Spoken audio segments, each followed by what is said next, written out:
Okay, good evening everybody and welcome to this evening's Cabinet meeting of Broadland District Council. I'd like to just start by recognising the sad news of the passing of the late Queen Elizabeth II and just have a minute's silence in respect of that.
Okay, so I'd like to just start by introducing myself. So I'm Sean Vincent, leader of Broadland District Council and chair of Cabinet.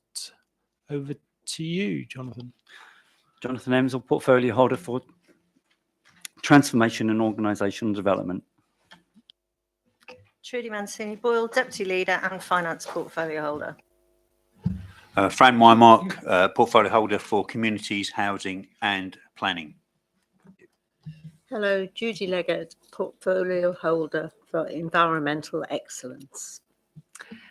Jo Cobblestone, a portfolio holder for economic development. Martin Murrell, I'm the chairman of the Overview and Scrutiny Committee. Okay, thank you for introducing yourselves. I'll just ask the senior team to do the same thing. Starting with you, Trevor. Trevor Holden, and I'm the Managing Director for Broadland Council.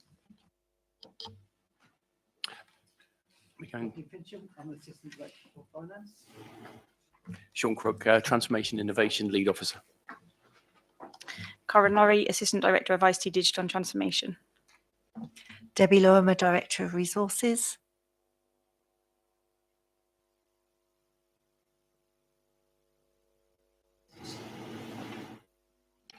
Nick Howard, Assistant Director, Regulatory.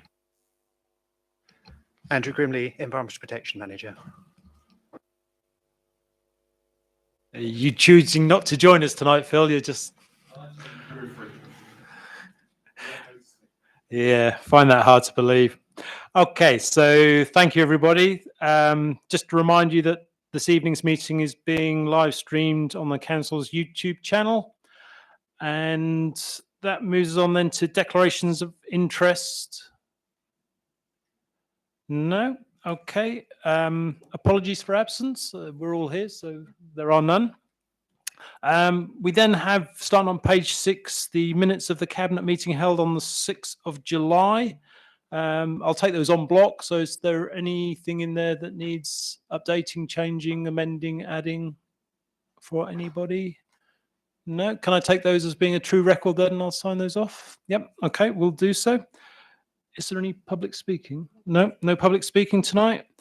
We have no non-cabinet members other than Martin, of course, but he's here as chairman of Overview and Scrutiny, so we'll have no members talking tonight. Welcome, Martin, as chair of Overview and Scrutiny. Anything you want to say at this point, or shall I bring you in as we go through? Okay, let me know when you want to speak. Okay, so that moves us on then to item 8, Service Improvement and Efficiency Committee, starting at page 16. Joe.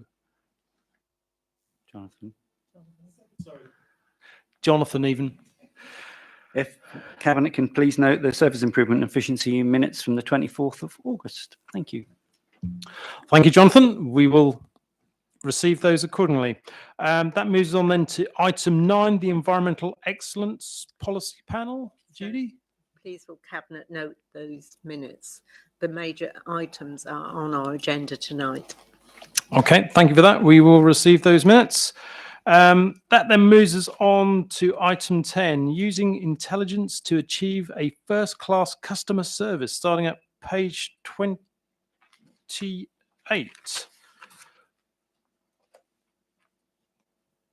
Corin, is this you? Over to you. Thank you. So you've got Sean and I presenting the business intelligence for use intelligence to achieve first-class customer service paper today. So taking the report as read, the paper has 3 recommendations. So the agreement to fund the business intelligence service and the costs that are set out in section 4.5 of the paper. The agreement to fund that from the corporate contingency, but also the recommendation to build that into the base budgets for 22-23, build them costs into the base budgets for 22-23. So a quick overview of the paper today. So what is business intelligence? So business intelligence is the use of data, assets and technology to solve several things. So first is drive strategic decision making. So being able to better use data and insight to build that into strategic decisions. But also the ability to be able to support our continuous improvement approach. So the ability to be able to use data and insight in a way that allows us to better target transformation initiatives and therefore yield transformation and efficiencies as an output of data and intelligence and the projects that that alludes to. But also the ability to deliver first-class customer service. So things around sort of demand management and better understanding the use of demand down different channels to enable us to adapt our services to deliver a first-class customer service.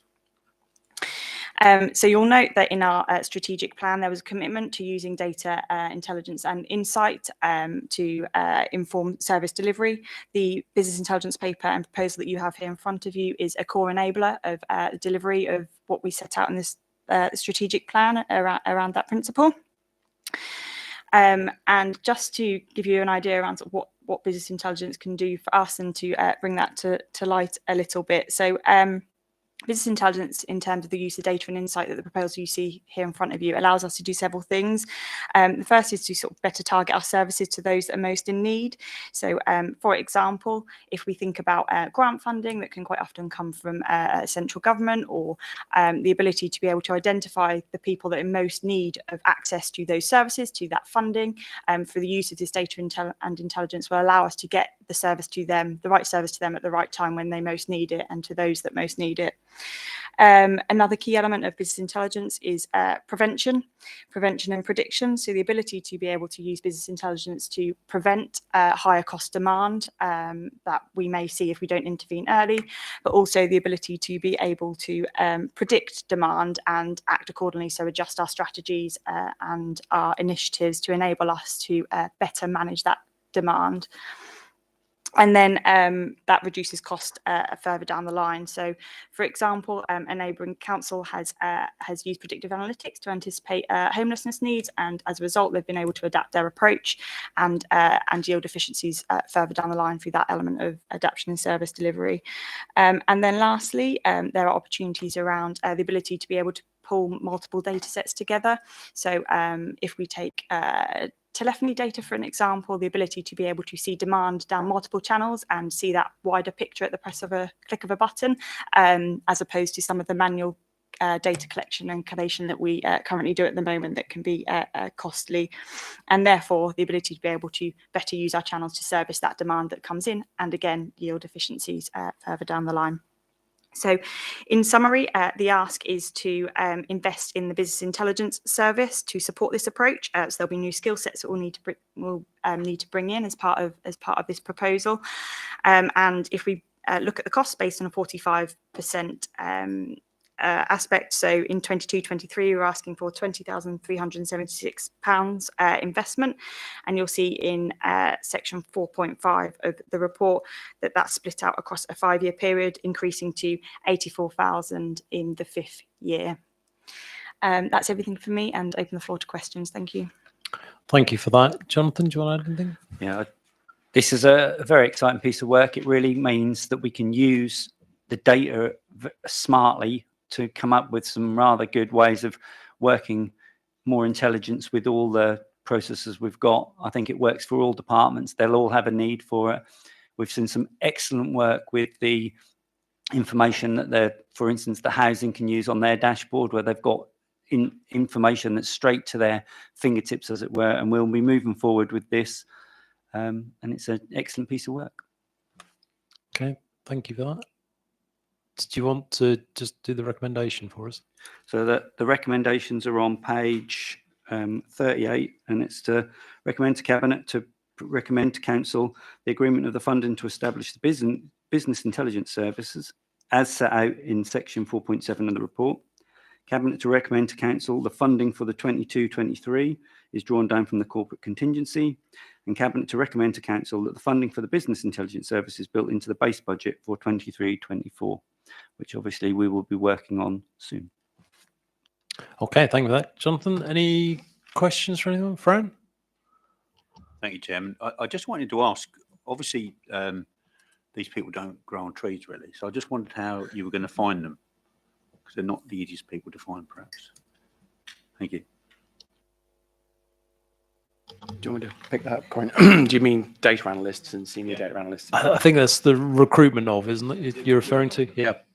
Yeah. So the proposal we're asking you to recommend or accept is flexible enough for us to ideally go out and recruit in the marketplace, but if we can't, to train our own by using a graduate degree apprenticeships and or continue to use some of the consultants that we've been able to use previously to help us build some of this through the proof of concept. So the flexibility is there. What we understand from the market is, whilst salaries can be a challenge for local authorities, the complex, rich data that we have access to is something that attracts people who have got a kind of interest in data analytics. It's a much wider data set than they would find if they simply work for a bank. Or so we think we will be able to attract people in, but we've got some contingency there if we can't, so that it doesn't slow up the delivery of the piece of work. Thank you.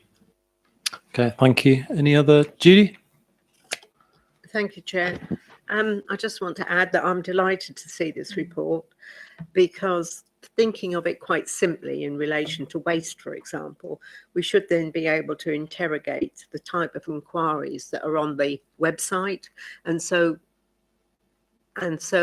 can respond to that by improving the website or the telephone calls we get, and improve the website so we make it a smarter way for our customers. I mean, you mentioned Excel spreadsheets in the paper. I'm always very nervous of too much reliance on these because it's just too easy to make a mistake. So can I be reassured that there'll be sort of no requirements for data entry into this system? Thank you. Yeah, so there'll be no requirements in terms of data entry into the repository of where all the data is stored. Simply what this allows us to do is pull from existing systems. So where you have your data that's stored within your siloed systems that don't necessarily talk to each other, this provides the ability to be able to pull from those systems at a frequency that we specify, and therefore enable us to make relationships between those data sets. So yeah, there'll be no data entry directly into this data warehouse. Okay, thank you for that. Yeah, I just got a couple of questions, and I think you may have just answered my first one, which relates to, is this a system? And because there are no effective costs relating to that, it's pure resource that we're talking about. We talked about data warehouse, but that's just a depository rather than anything else, if I've understood that correctly. Yep, okay, so you're on. My second question is then in relation to the second recommendation, talks about it being drawn from the corporate contingency for this year. Is that acceptable? Do we have anything left in the corporate contingency that we haven't managed to spend? So I'm going to say yes, but I will defer to Rodney for the correct answer. The council has a corporate contingency of just under £100,000. We've spent a bit on backfilling some planning posts as part of the implementation of the project, but there is sufficient to cover the requirement of this report. Okay, thank you for confirming that. Trevor, you wanted to come in? Yeah, Chairman, thank you. I just wanted to come in on that. Where are we going to find them? and not to miss the opportunity to say we're very much a learning organisation. And if we've got the opportunity, particularly to bring in graduate apprentices, exploiting in the nicest possible way, the apprenticeship levy to give someone opportunity to a master's degree, it's a really rich pool for us to grow our talent and really confirm our place as a learning organisation. So I don't want to miss the opportunity for any of those graduates out there watching. The doors are going to be open and we look forward to hearing from you. Thank you, Chairman. Thank you, Trevor, for doing the plug. Hopefully that will attract some others in who may not have otherwise seen that. Okay, if there's... Sorry, Judy? I'm going to say I'm happy to second the proposal. Thank you, Judy. Okay, so we have the recommendation is before you on page 38, has been proposed and seconded. All those in favour? That's unanimous, Chair. Thank you. Okay, so that's carried. So we move on then to item 11, starting at page 38, the annual re-ratification of strategy for Norfolk Strategic Flood Alliance. Re-ratification, it sounds like a... Okay, so let's give Nick a chance to get into the hot seat. Over to you, Nick. Thank you, Chair. Trips off the tongue, that title, doesn't it? The purpose of this report then is to present the slightly updated Norfolk Strategic Flood Alliance strategy. It's not updated in any material ways as regards Broadland District. For example, there's an additional coastal flooding objective, but no significant changes. We did note that it may be helpful going forward to have a more of a list available of what precisely are those even minor changes. I have to say I don't have that equipment with me today, but nonetheless, the strategy is largely as you would have seen it in September last year. Flooding is complex by nature, doesn't fall to just primarily one agency. There's not a pot of money waiting or primary legislation. And for that reason, a strategic approach seems to be really helpful. And the suggestion has been that this is ratified on an annual basis to keep it high on people's radars, which seems like a sensible thing to do. In the tranche 1 and the tranche 2 priority lists, there are 3 sites in the Broadland area. There is Norwich Road at Strumpshaw, there's Green Lane at Great and Little Plumstead, and there is Horsbeck Way at Horsford. So those are the 3 sites of which Broadland is chairing the problem solving for Horsford, and other agencies are chairing the other 2. A little bit of information there just on some of the activity. In terms of the summary of the paper probably speaks for itself, but just to say then, we did include 2 paragraphs at 3.3 and 3.4, just to list some of the ongoing actions that are being taken, including the work of a flood and water management officer to work across the area so that we can work proactively. And with residents, clearly we have to engage with communities in terms of preparedness and solving these problems. Finally, just to take you to recommendations are which are listed. It's going too far ahead. At 8.1, Cabinet ratify the Norfolk Strategic Flood Alliance Strategy 2022 as set out at Appendix 1 and note the progress being made. Chairman. Thank you for that, Nick. Judy? Yes, I really think that the Assistant Director has really said everything that needs saying. This is just a re-ratification of the plan, and hopefully good progress is being made on the 3 areas in Broadland. And I would like to propose the recommendation on page 39 at item 1. Okay, thank you for that. Fran? Thank you, Chairman. Yeah, I'm very happy to second this. I think it's really important for keeping this high profile, really, to re-ratify it, to ensure that people actually understand that this is important and needs to go forward. So I'm very happy to second. Thank you. Okay, any other questions or anything? I've got one. At 3.3, it talks about recruiting a new surface water technical officer. Has that post been recruited, or is that to come? That is to come. South Norfolk Council has identified the funding for that, so there's no funding draw on Broadland District Council in relation to that, but that recruitment is due to start shortly. Okay, thank you. Trevor, you want to come in? Chairman, I just didn't want to miss the opportunity for any residents who are watching this broadcast, that if they're concerned, they can go to the council's website if they look for flooding advice. And again, another area where the council's been particularly proactive is updating that advice, working with partners to make sure that we can make residents as prepared as possible. And then we'll come and deal with eventualities if we have to. But that's if you go onto the council's website and look for flooding advice. Thanks, Chairman. Thank you for highlighting that. Okay, if there are no other questions, the recommendation is on page 43, has been proposed and seconded. All those in favour? That's unanimous, Chair. Thank you, that's carried. Okay, so that moves us on then to item 12 on page 47, Public Space Protection Order, dog fouling. Which I believe Andrew's leading on? Or are you doing this one, Thank Nick? you. I was going to make a few words Okay, of introduction. please do. But then for all the difficult questions, pass immediately to Andrew as the senior manager. So the purpose of this report is to propose the new dog fouling Public Space Protection Order and the Antisocial Behaviour Crime and Policing Act of 2014.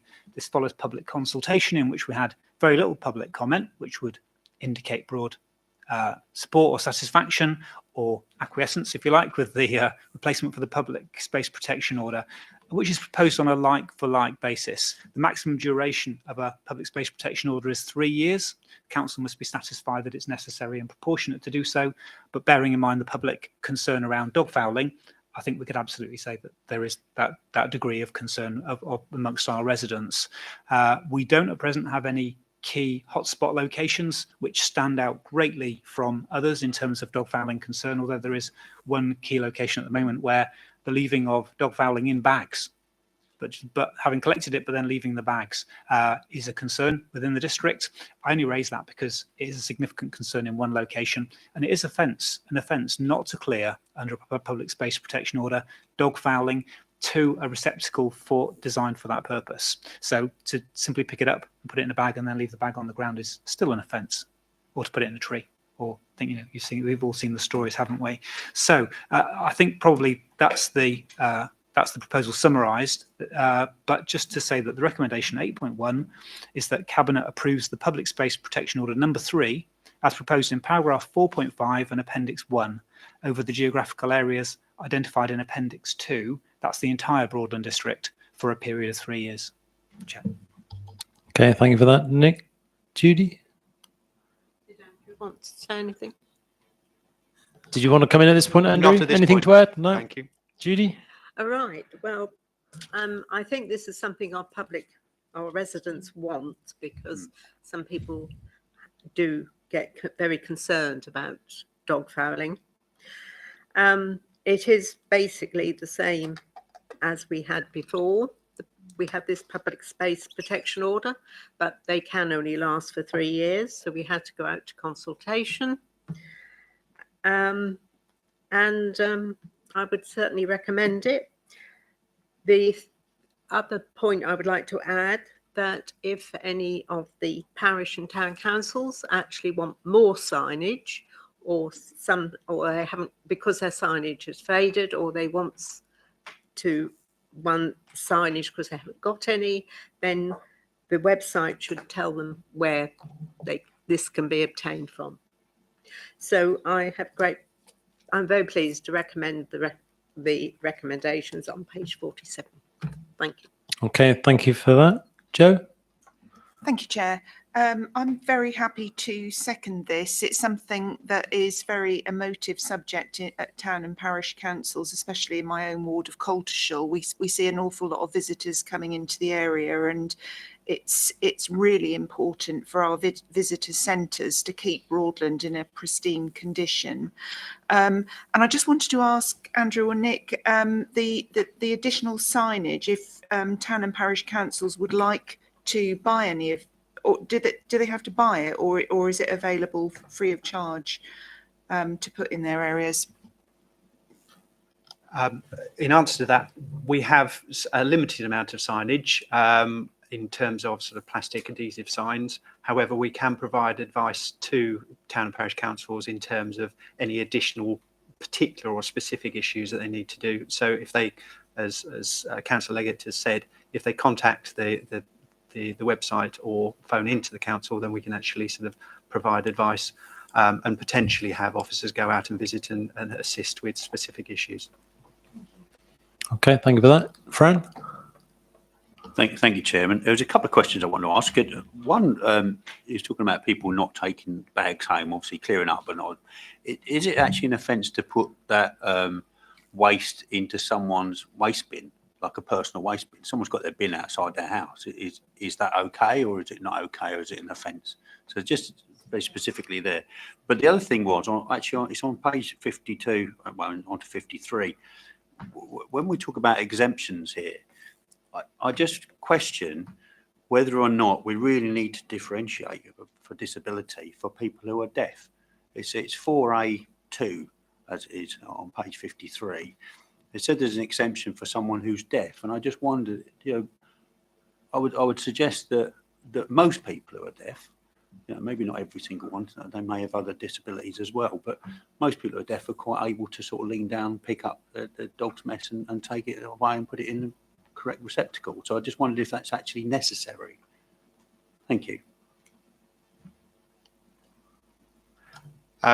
In terms of the two questions you've raised, firstly, from a public health point of view, obviously, so people picking up their waste, and it should be that they take it home or place it in a public waste bin.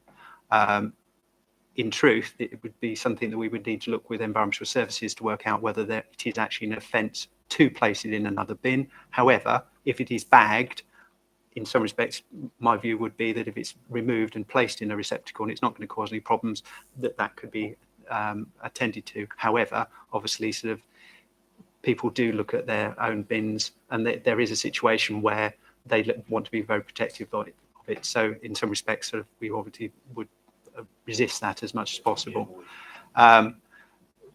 The second feature, in terms of the exemption in terms of deaf people, there are people who have assistance dogs in terms of to help with their deafness. In some respects, that provision has actually been brought across from a similar order with our sister authority. However, we will review that and probably potentially talk to the Deaf Association to see whether that's appropriate to actually keep that in place. My feeling really would be that it isn't, but we'll take advice as to whether that is required or not. Just if I can come back to it. So what you're saying is potentially it could be removed from this policy? Absolutely, yes. Yeah. Okay, thank you. What would be the process to do that? Do we need to flag this up to come back through, Nick?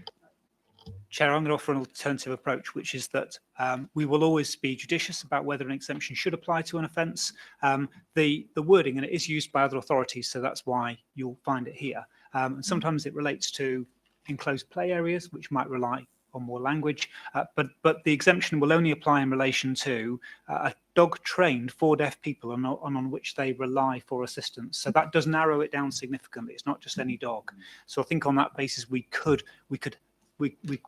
proceed with this, and we'll happily keep under review whether or not any tightening would be useful going forwards. But I don't think it should necessarily stop you from being able to approve the public space protection order tonight, because officers will always apply that judgment.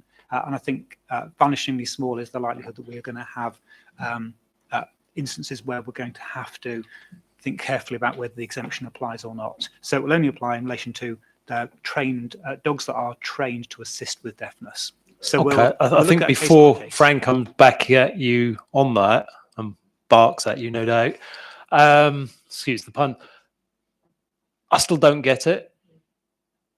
Just because it's a dog trained to assist a deaf person doesn't mean that a deaf person, however unfortunate that is that they're in that situation, can't clear up after their dog. I don't see why we need to leave it in here, although I'm being waved at by the managing director, so I'm sure he'll have a valid answer that I will take on board. Trevor? Oh, Chairman, I was going to say that if you wanted to allow officers to look into it further, we could discharge this by a further recommendation or addition to the existing recommendation to say subject to any minor amendments as agreed by the assistant director and portfolio holder.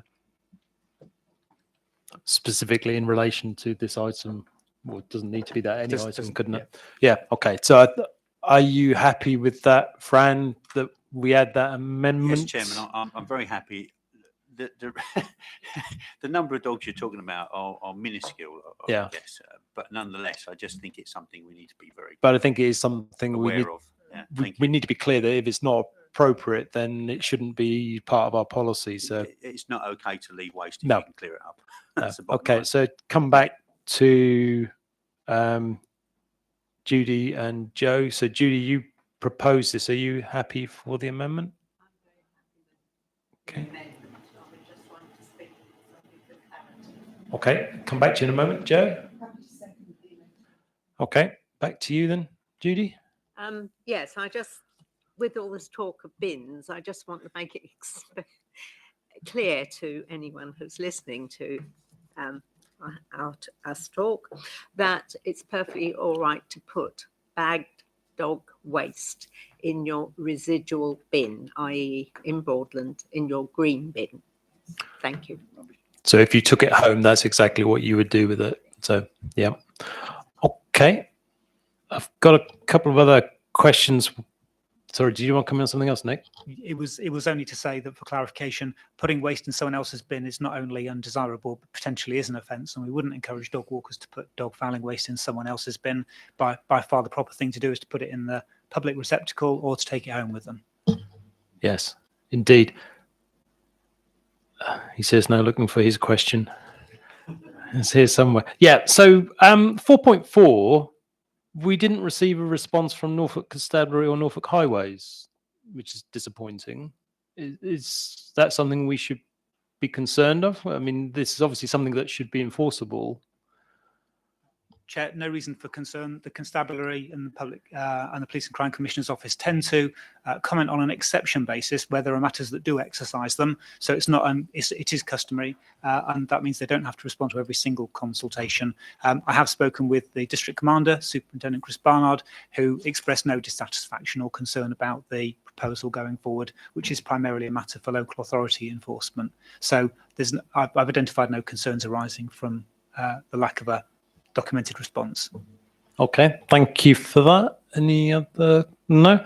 Okay, so we have recommendations before you on page 51. They've been proposed and seconded. All those in favour? That's unanimous, Chair.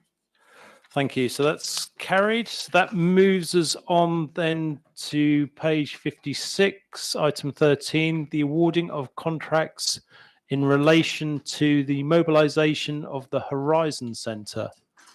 Good evening, Debbie. Hello, Chair. Gave you time to get settled. Thank you. Okay, over to you. So as members are very aware that you made the decision at Council in May to go ahead and purchase the Horizon Centre. And as part of that, there's some work that we need to do for us to move into that building.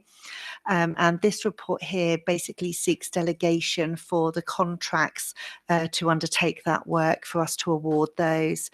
Usually under our contract procedure rules, contracts that are over 100,000 would come to Cabinet.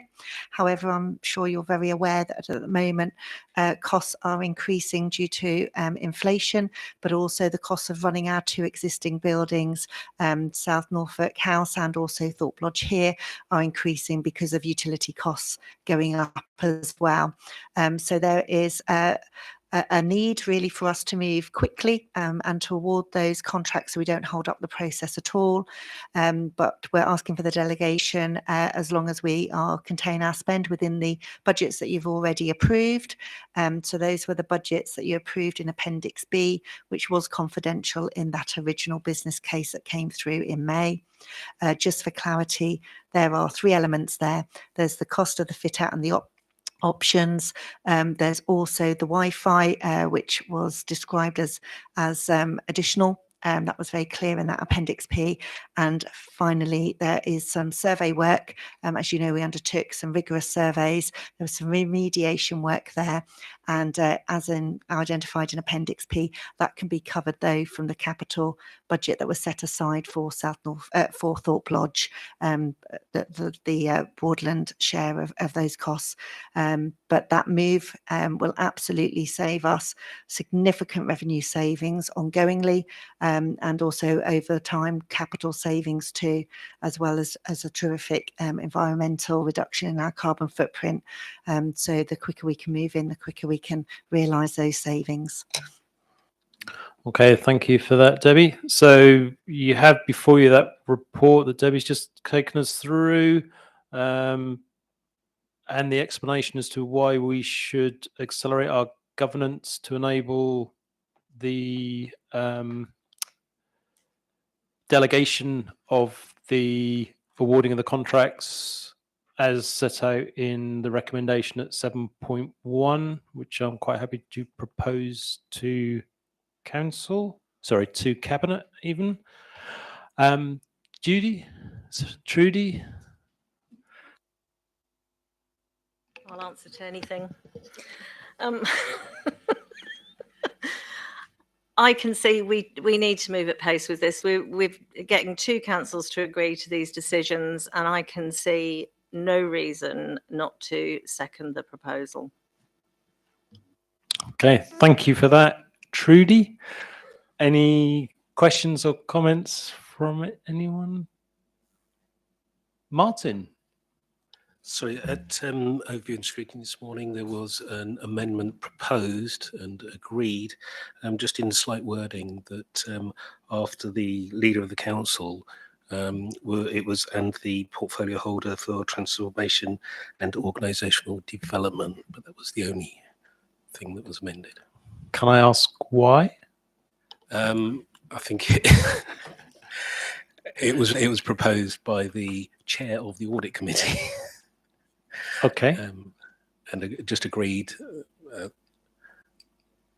Fine. Okay. So, I'm as proposer of this, I'm not sure that's necessary. So I'm going to leave it as it is. And I'm assuming if I'm not around as leader, that would then fall to the deputy leader to pick up. So that would, yeah. Okay. So just saw that clarity. Jonathan? Yeah, I would just like to say, I think any contract obviously will follow the procurement process that we would follow all the time anyway. I think the cabinet will be aware of the process. This is just about that case where we do follow the procurement process, get a contractor. To say to the contractor, we'll come back to you in 2 weeks' time, is likely to cause us delay, where we go back to the contractor 2 weeks' time and say, yeah, we'll go for you. And they'll say, well, actually, we've got another contract. This will cut that bit out. The procurement process will be able to be audited at any point anyway with the normal process.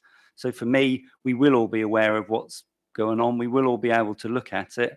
I think this just makes it us leaner and faster when it comes to actually getting someone to do the work. Okay. Thank you for that, Jonathan. Any other points? No. Okay. So we have the recommendation before us at page 59, which has been proposed and seconded. All those in favour? That's unanimous, Chair. Thank you. Okay, so that then moves us on to the forward plan on page 60. Is there anything you wanted to say about the forward plan? No. Okay, so any comments, Judy? Thank you, Chair. I just want to say that the refresh of the environmental strategy has not been included to date, but should be in the list, and that should come to Cabinet on the 1st of November. Okay, is there any reason why that's not there, or are we just going to put in? I'll get it put Yep. in, yeah. Thank you.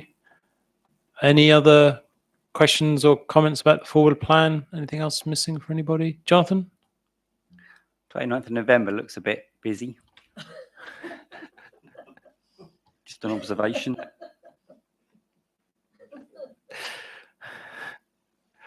Yeah, it's getting close to Christmas. It's time of giving. Okay, so we'll note the forward plan. If there are no other comments, so thank you for that. Okay, that moves us on then to item 15, which is the exclusion of press and public. So I will move that the press and public be excluded from the meeting for the remaining items of business, because otherwise information which is exempt information by virtue of paragraph 3 of part 1 of Schedule 12A of the Local Government Act 1972 as amended by the Local Government Access to Information Variation Order 2006 would be disclosed to them.